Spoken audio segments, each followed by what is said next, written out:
Hello friends, and welcome back to ReddX, your source for the freshest daily cringe content anywhere on the internet. Promise swearsies, it's just a fact, and it's totally science. Go ahead and look it up! Thank you so much. Today we're jumping back into Stories About Kevin, I think it's called. Do I recall all of that correctly? Maybe. We have had user Hive Fleet Shogoth on the channel before, but he was talking about like a Neckbeard that was obsessed with mycology and mushrooms or something like that. And this time we got a Kevin in command. So I'm very excited to see what sort of things can get messed up when you put a Kevin in command. Let me have that cringe, and I will pass it on to my lovely people as I do. We are live streaming this over on Twitch if you'd like to join us one of these days. If not, that's cool. I got some additional plugs and disclaimers that I'm gonna get out of the way, and then we will dive right into some of this r/stories about Kevin cringe.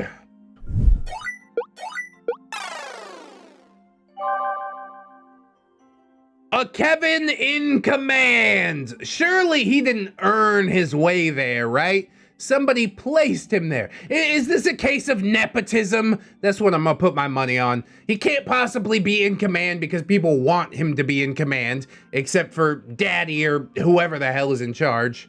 And I mean like really in charge, you know what I mean?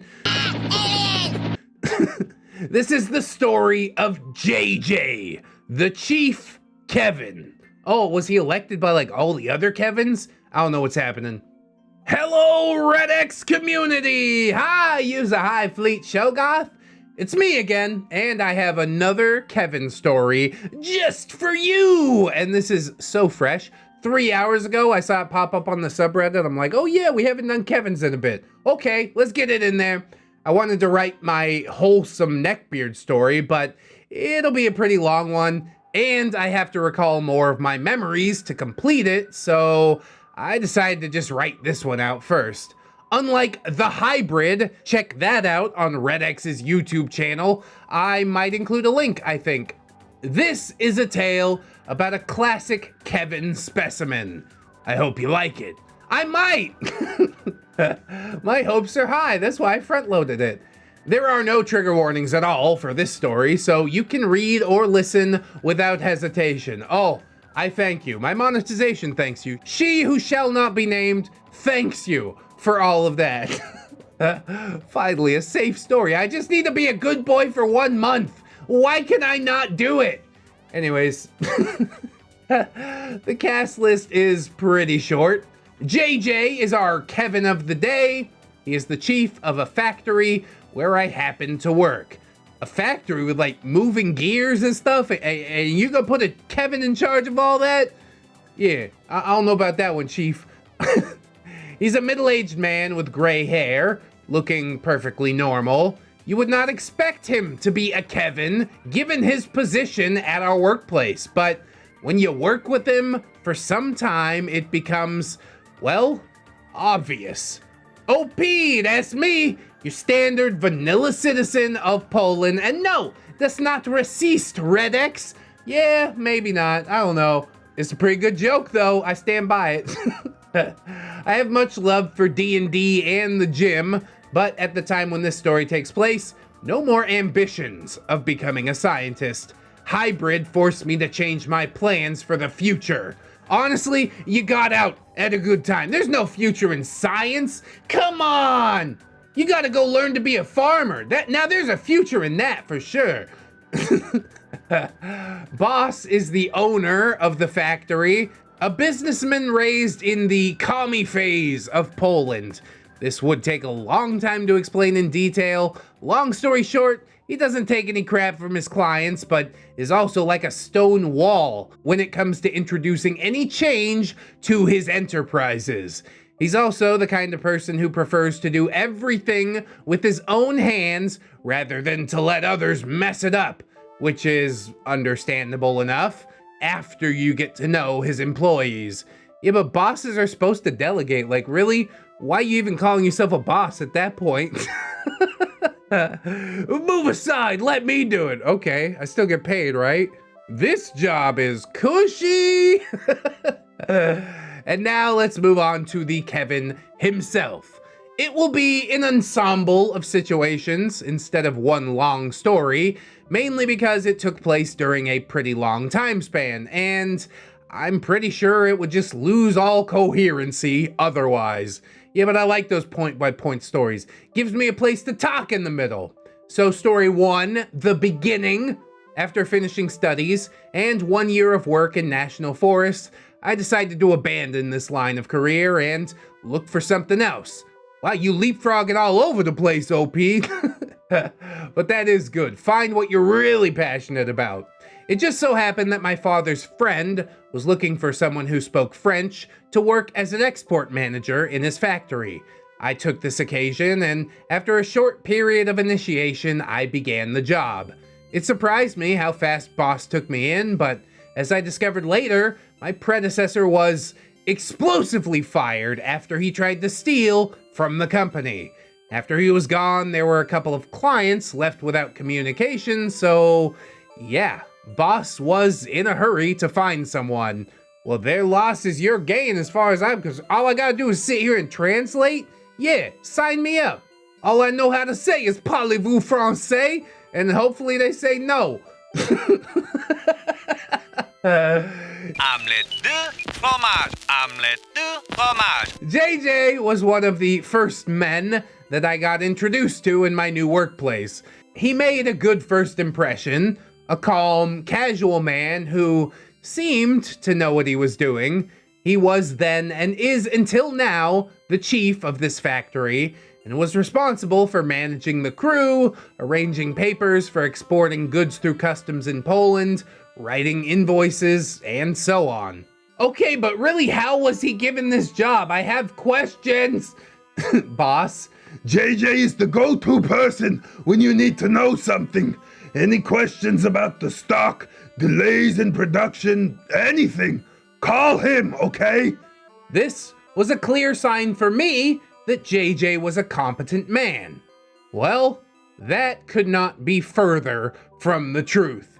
Obviously, the boss relies on him pretty big. Is JJ just like a killer delegator in the way that the boss is not? He gets smarter people than him to do the things that he's not good at, which is a pretty smart move in itself. Is he actually a Kevin? Like I said, a lot of questions. 2, the Morocco incident. I was doing my work for boss remotely for the most part, even before that was a normal thing, as I started in 2015. My job was mainly contacting our foreign clients to discuss their orders and passing this information to JJ, who would then give me any necessary feedback on what we could or could not do. After a few months, a new client from Morocco contacted me looking for certain materials. Despite a huge lack of trust from boss, who was certain that the Southerners would surely try to screw us up somehow, I took the effort to try and make it work. Wow, what's with the distrust for Moroccans? I don't know what's going on here. Yeah, Morocco. Anything goes in Morocco. The Moroccan accounting operates on invoices that are a bit different from our usual papers. For example, the French ones. So I asked the client for a draft of an invoice to copy into our system, and then I'd send it back with the shipment's information. Then I wrote an email to JJ attaching the draft and explaining that we would have to change our usual papers for this particular client. A few minutes later, my phone rang. JJ, OP, we can't change our invoice. We must do it the way that we've always done it. Oh, maybe he is not too bright. They're the client, okay? They're gonna tell us how things get done because they're the ones that are giving the money to us. If we don't do as they ask, they're gonna go give the money to somebody else. Do you understand that, JJ? OP, why? I asked, knowing that an invoice could look however one company chose to write it, as long as it contained the obligatory information. The Morocco client asked us to only include some additional information for their customs agency. Nothing groundbreaking, truly. JJ, Our system doesn't allow such changes. It's not possible.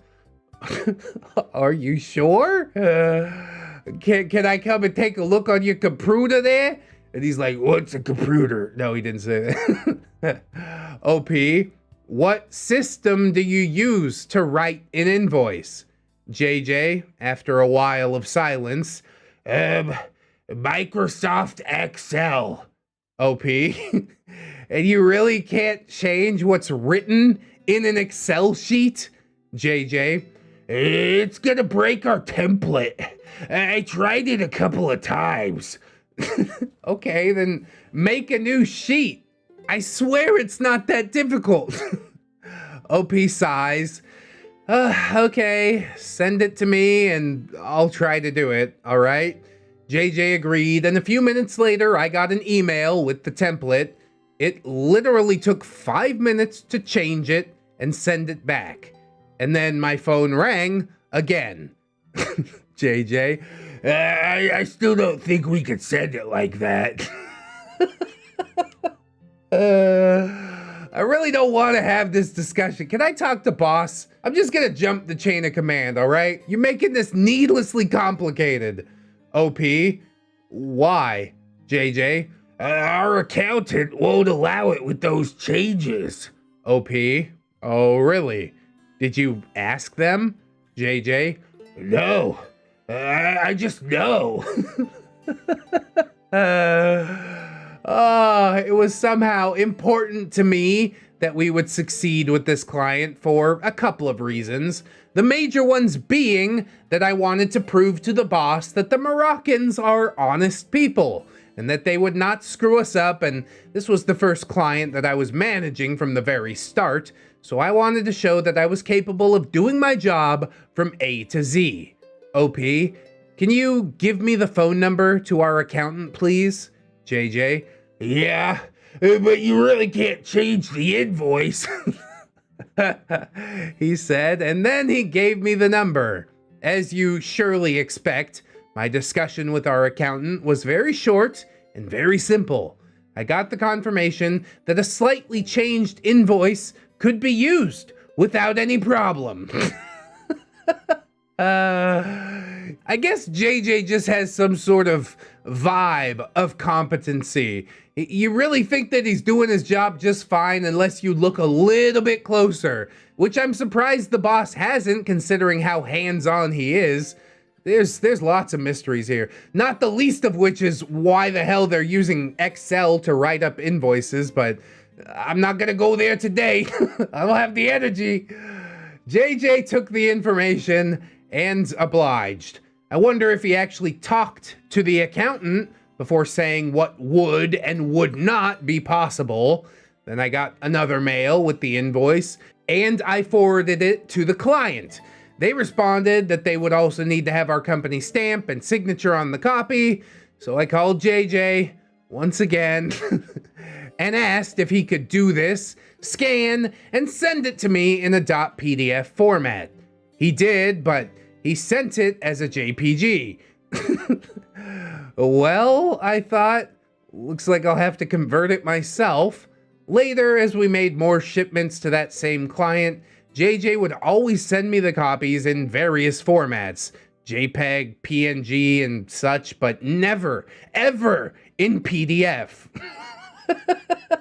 I guess they just don't know.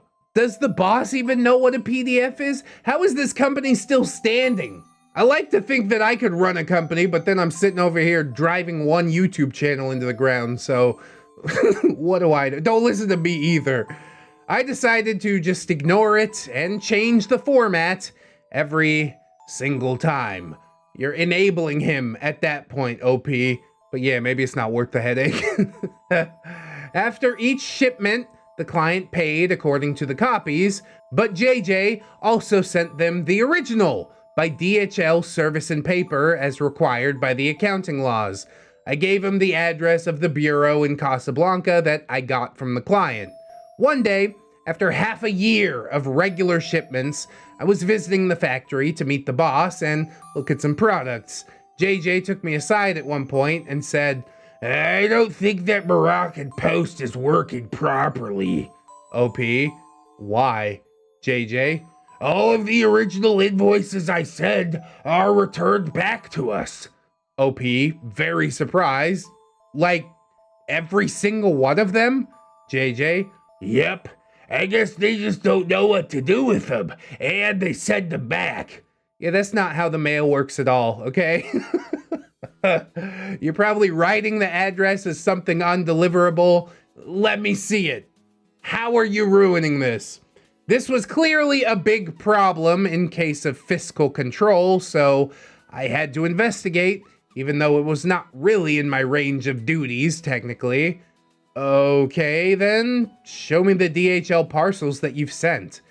JJ took out a couple of envelopes, and I looked at the given address. Now, the info that the client gave me were, of course, the name of the company, postal code, city, street with the number, and so on. On the envelope, I saw only Company so-and-so, Morocco, Casablanca, 2nd floor. in French, of course, so it was actually two étage. Butchered that up nice for you, didn't I? No street number or nothing. He's just like, yeah, go find the company. Of course they're not gonna do that. He was sending the invoices to the 2nd floor in Casablanca. I kid you not.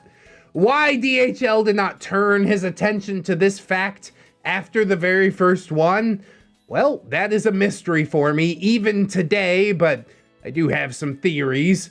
You'll see what I mean when I describe JJ's discussion skills. I mean, we've already sort of covered that. I don't think I want to go any deeper with this dude. He insists that we can't change the invoice for reasons. No actual reason, just because we can't. Okay, well, I don't think I'm gonna talk to you about any of these things anymore. OP, dude, where's the rest of the address?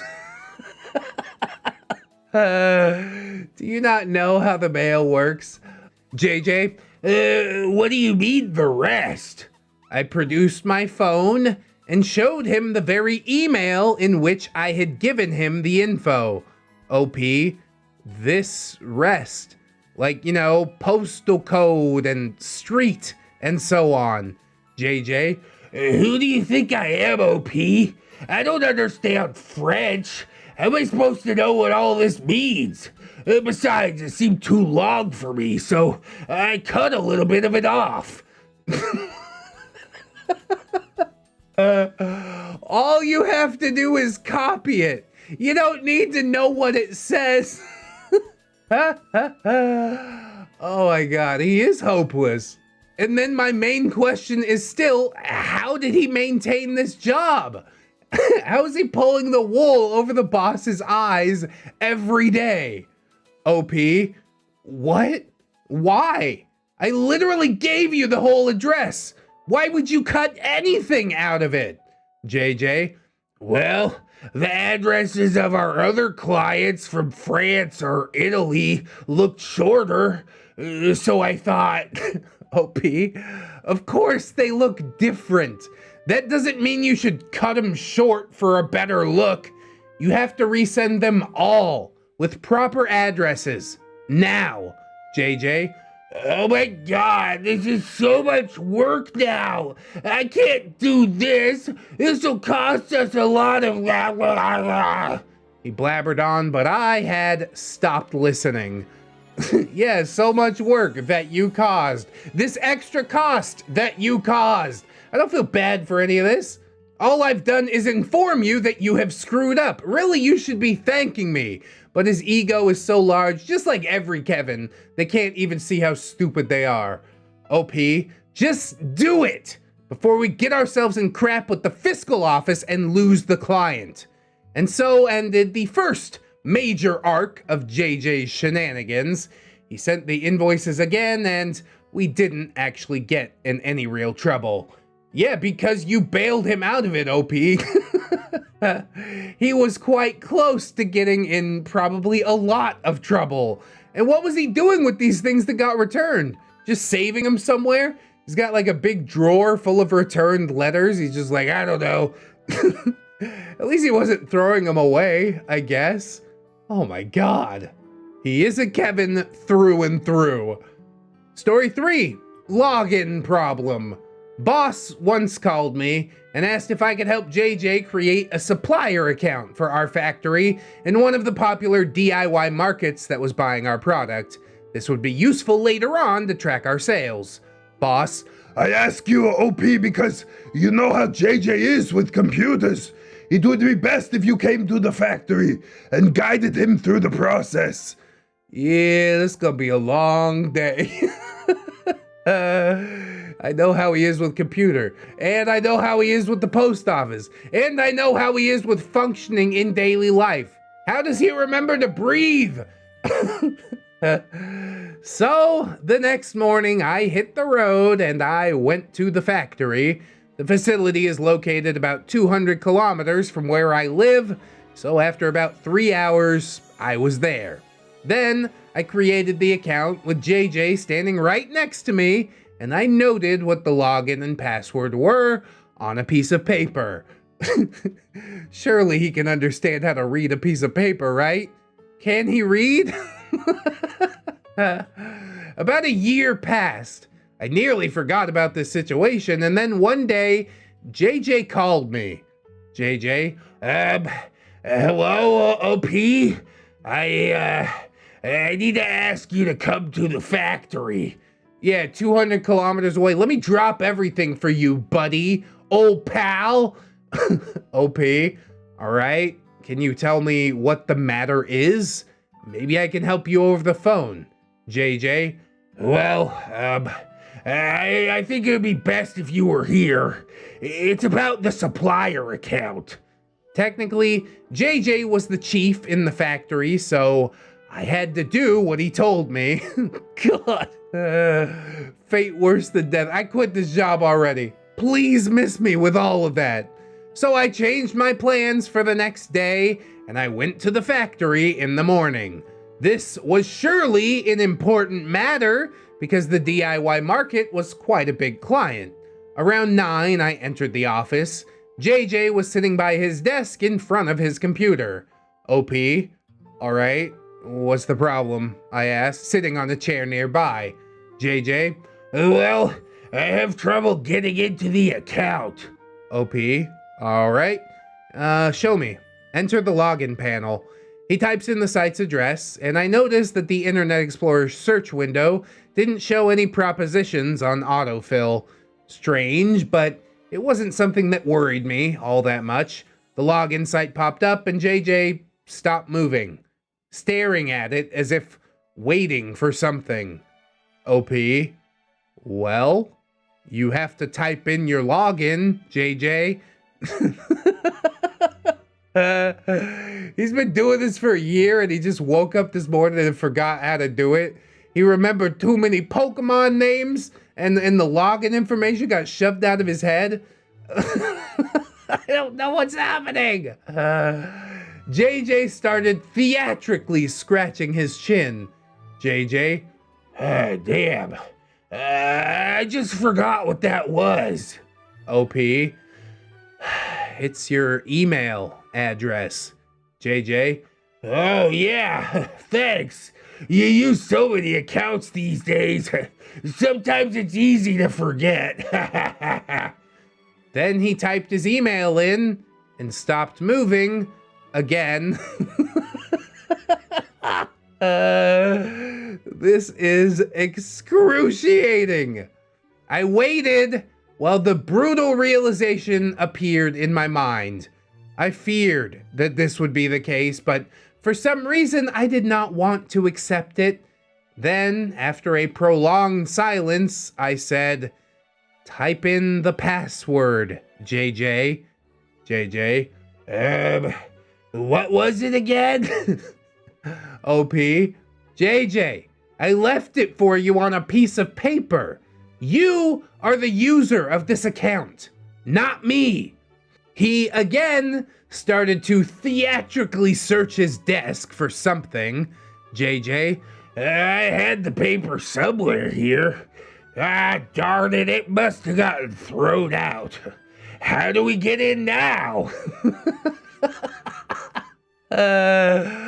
You drove 200 kilometers for this. Oh, I want to die.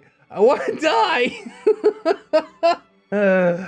OP, JJ, the password is redacted. I happen to remember it because it was simply the company name and then 2000.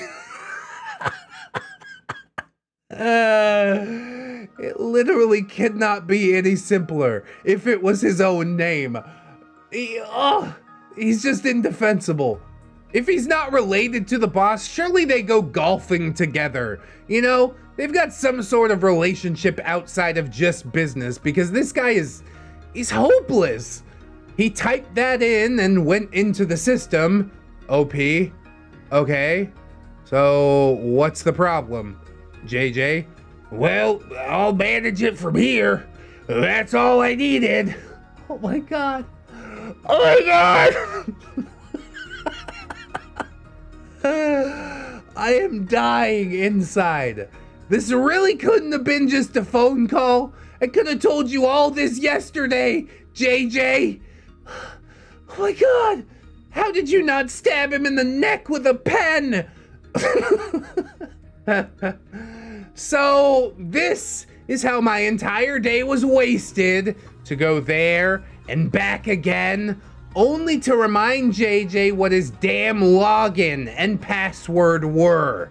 If you listened or read my story about Hybrid, you might remember that I usually don't get angry very easily, so I only asked JJ to let me look at his account for a while, and I went to login history. There were no login attempts at all. He did not use this account, even once. Oh my God, dude. One day the boss is going to find out, and this is all going to roll downhill. I hope you are out of this company long before that happens, OP. This is a disaster waiting to happen. I did not get angry. How? I'm just reading about it and I'm boiling. But I did decide to speak with boss about what I had found out. I told him that JJ called me in for no good reason, and that he did not actually use the account that was supposed to be important for our company. Boss, Well, I know JJ's not very wise with computers, and he tends to avoid tasks that he doesn't know how to approach, but he's pretty much the best that we have. you really just said that, bruh? That's the saddest part of this whole story. That's the best that you got? Oh my God. He's the only person good enough to be the chief, and who wants to live in the area near the factory. There's no mystery about it, really. It's a crap hole, and people either move out or are too stupid to leave. Yeah, we know which category JJ falls into, I guess. Believe me, the others would have been even worse. I don't understand how this company's still standing. I say again, this is shocking. Absolutely shocking. I couldn't disagree with boss, and I did start to understand how things worked here a little bit better. Or don't work here, as the case may be. What does anybody actually do here? Story 4, the little things. Once upon a time, JJ caught me in the factory and told me, OP, I don't know what to do with those strange French letters.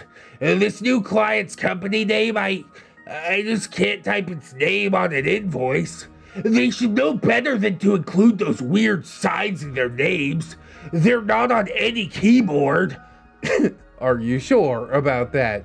Have you ever heard about Unicode? Never mind, that's a rabbit hole we're not going down, JJ. It's time to cut and run, OP. The prospects here, it's all over. I happened to know what company he was speaking of, as it was really the only new client at the time, and I was wondering where did he find any French signs in it. He could really have had some problem with accented letters, but I didn't recall any in this company's name. It's probably like an asterisk or something like that. Yeah, we only got one new client because clients come and interact with this company, see that the only beacon of hope is OP, and they're like, you know what? I'm gonna go somewhere else. OP says, okay, show it to me. He gave me the info on this client. The name a little bit changed because this company is still active as far as I know. Boy de l'Ouest. Butchered that one for you too, OP, you're welcome. But I will say that mispronouncing things generates some nice comments. Give me a little boost in the algorithm, so we'll say it again. Boyce de l'Ouest. OP, where is the sign that you can't type in? JJ, it's right here. he pointed at the apostrophe between the L and the O.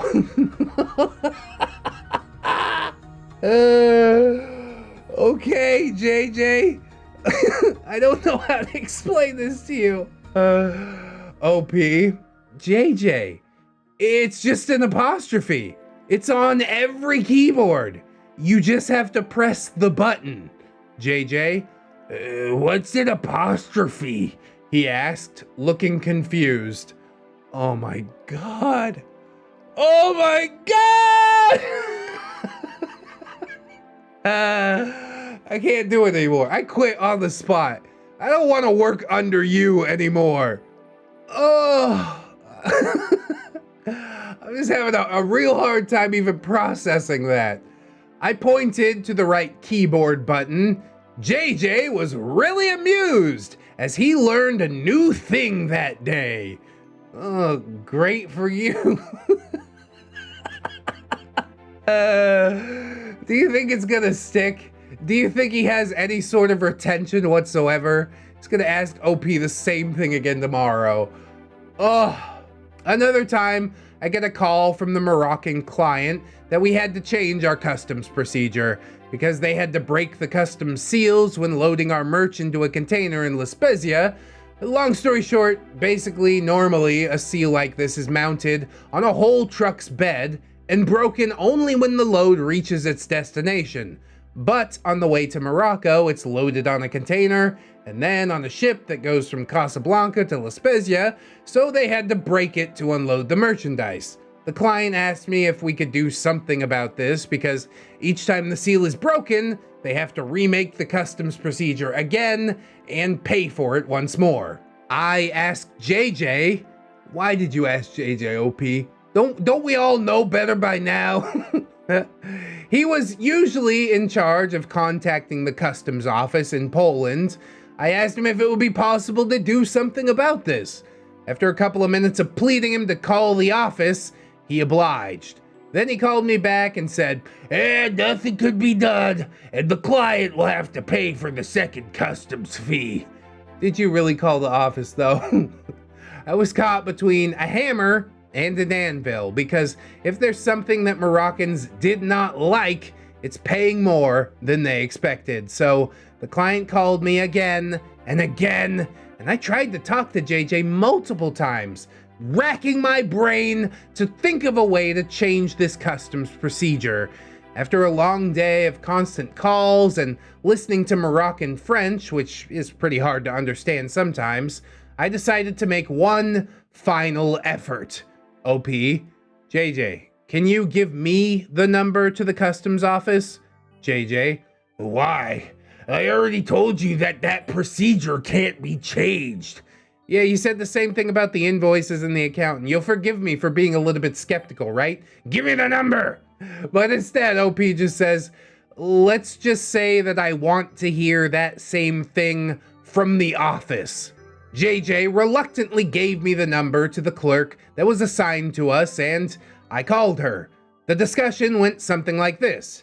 Clerk, customs office here, how can I help you? OP, after explaining what the problem is, do you think we could, like, for example, put a seal on each box instead of the whole truck bed? That way the merchandise could be moved to the container without breaking any seals. Clerk, huh.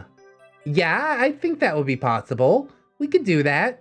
OP, all right. Thank you. Bye. I guarantee you he didn't call. He's intimidated by that pretty lady on the other end of the phone. This all took me about 5 minutes.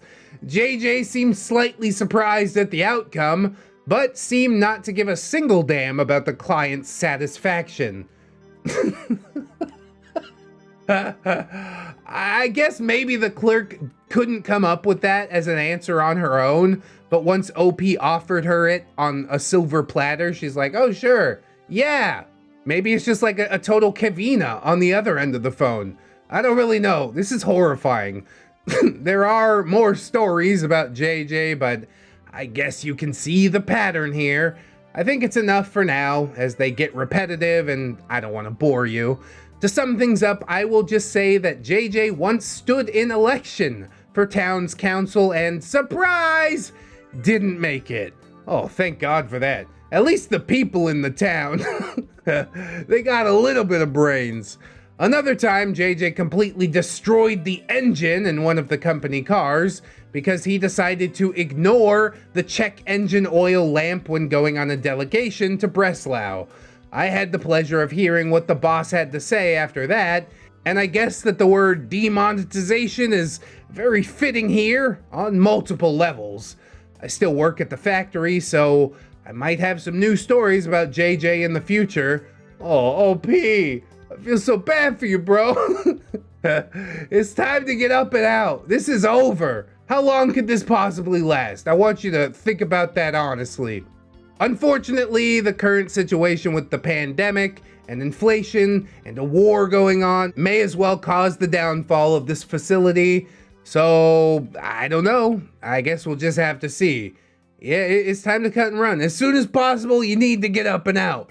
I guarantee you, even without all that other stuff going on, this company is going down. This is over already. You can see the signs. Come on, you're a smart dude. Anyway, I hope you like the story of JJ. Sorry there's no actual climax and payoff to those couple of situations, but that's just how things are sometimes. Indeed it is, OP. Kevin's gonna Kevin. I didn't actually expect there to be any fireworks, any repercussions, because the boss and JJ just seem to have each other's backs through thick and thin. I don't know what's going on there, but it's definitely a little bit sussy, if I could say that much. This was a painful one to get through, and I can't imagine dealing with this every single day. At least you seem to work off-site. You don't have to deal with JJ all that often, but oh my God, even once a week, once a month, I don't know if I can handle it, man. You're stronger than me, I'll say that. I would be out of there as soon as possible, and I still really do advocate that for you, OP. Make your exit plan, please. If you got more stories about JJ, we'd be glad to hear them, but for now, I think this episode was quite tasty. It definitely scratched that itch for cringe. I hope you guys enjoyed it as well. If you did, I hope you'll like, comment, and or subscribe. We got all kinds of links in the description, podcast, playlists, etc. Teespring, you're trying to rock that merch. You could also share the video around on social medias. Speaking of which, we got some of those. I live stream this whole thing on Twitch, but I also got a Twitter and a Discord and a Facebook. I post there sometimes. I'd also like to thank my gorgeous, wonderful, beautiful, generous channel members and Patreon patrons, as I do every episode very much, so thank you too!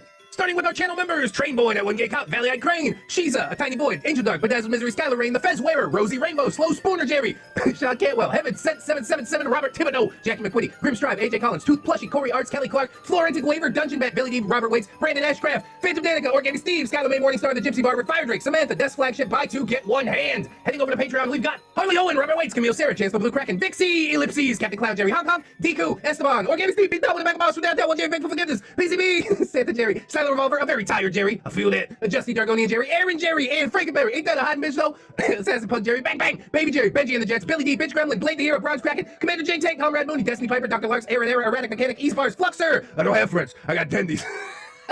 Frozen Over Studios, Fire Drake, Gizmo Jack, Hater ABR, Irish Pirate, Lost the Blue Marmalade of Mutiny. It's time to get it back. Ayanalo, J.M. Kuhn, Jerry Smith, Jerry Kitsune, the original Jerry, Jerry Blacktail, Jerry the Outlaw, Mother Trucker, Hong Kong, Jerry, I'm begging you, please don't take my beard. Jerry Jukebox Jerry, Cage Alex 9, Kira, Crewhee, Cuddly Kraken, Lady Italian Greyhound Dino, Lady in Awakening, Lauren Crow, Legitimate Girth, Lord Jerry-O, Leader of the Thunder Jerrys, Luke Max was a race car driver, he was a good friend of mine.